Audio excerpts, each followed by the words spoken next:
Well, I think as it relates to GMOs, genetically modified organisms, you know, I have to tell you, I look at like the National Academy of Sciences, where there's, 1,700 of the nation's best and brightest there, who have come out and essentially said, from their view, there's not a health risk, there's more a public policy issue about, do we have the proper procedures and what have you in place to ensure that, we don't end up with, I guess, killer weeds or, strange food allergies and what have you.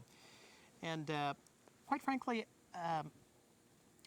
you have to keep in mind, from my perspective as a conventional grower, we are very, very focused on producing more with fewer inputs. So if GMOs hold the opportunity for us to increase our yields with fewer resources, requiring less water, requiring less pesticides, or requiring whatever, I want to be open and receptive to using those, because I think part of conservation is committing fewer resources to producing the same amount of food and fiber that we all need. It's got to be safe. It's got to be, the public has to be agreeable to using this stuff. And so until that happens, we're going to be very cautious about, what we're putting in the ground. The flip side is, as a grower, most of our customers determine what specifications they want for their goods. For example, H.J. Heinz, when we produce tomato paste for them, they determine what varieties that they want us to grow. These are all conventionally crossbred varieties. But if they came along and said, we want a tomato that has higher lycopene content, that has more health benefits to our consumers, I think we would produce that. The difficulty is, in the past, the land-grant colleges, used to do a lot of this research, and it would be public. And we would, as growers, we would have access to varieties that UC Davis was producing, or the basic research that was being done at the College of Natural Resources at Berkeley. But as we all know, as the state continues to grapple with funding, they keep cutting the UC budgets. And UC right now, where they cut? They cut basic research, they cut farm extension, they make all these cuts. And so who is left to do this research other than the Monsantos or the Novartis or these life science companies? My fear is, if we don't continue to have public funding for these research R&D, we will lose perhaps control over some of these hybrids and over our seed stock over the course of time. So I was actually on the advisory panel at UC Berkeley when they did the Novartis deal. UC Berkeley did a deal with Novartis, and the reason I supported it was because at least the public was partnering on the deal, as opposed to Novartis doing their own and owning all of that research. So it's a tough issue. I think if the public really feels strongly that Monsanto and Novartis and others shouldn't control, this type of research, then we got to fund it through the UC system or other universities. It's got to be publicly supported. Clearly, there are niche marketplaces in local communities where smaller growers can go deliver their goods. There's the organic markets it's pretty well suited for smaller operations that require much greater intensity per acre.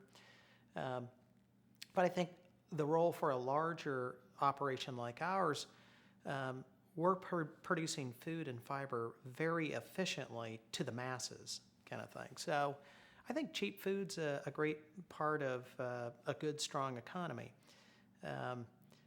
Those that do not take care of their land, those that do not figure out what their position is in the food chain, those that don't align themselves with other important players in the food chain probably won't survive. But that's probably true in any business. You got to know what your strengths are and kind of how you fit in. And, in our case, I think we'll continue to be early adopters and developers of farm-related technology. So I think we will be certainly investing in better information systems, better electronic sorting, better global positioning systems and tractor equipment. We'll see better seed varieties coming along our way. So I look at our future as being, kind of a never-ending increasing yield curve for our crops, and I think we'll continue to manage our costs and the inputs very, very well. So I think we're going to continue to get better at what we do because our resources will continue to improve. Chemicals can be applied a number of different ways, with crop dusters or helicopters or what have you. Given the diversity on our ranch, a lot of these crops, you can only use certain materials on certain crops for a host of different reasons. So if you're putting a defoliant on the cotton to get the leaves off, you can't afford to have the drift go over onto a lettuce field or whatever. So on our ranch, what it means is because of those risks, first of all, we're not inclined to spray unless we really, really have to,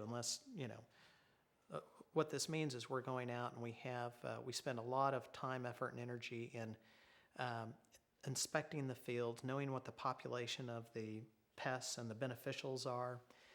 We have used it's integrated pest management. I mean, we know what the populations are before we spray.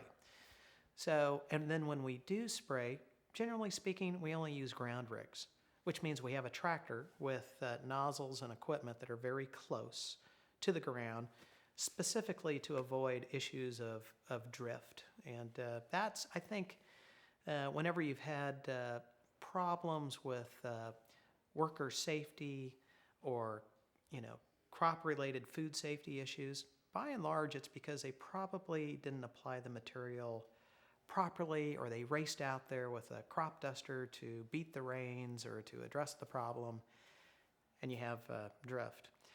The other thing, just operating in California, we have the toughest, tightest standards for using any of these materials. And you have to get a conditional use permit. It has to be signed off by the state. You have to have a license PCA that actually goes and does the inspection to make the recommendation. In most parts of the nation, you don't have to do that. We have to do it here in California. Well, we get to do it here in California.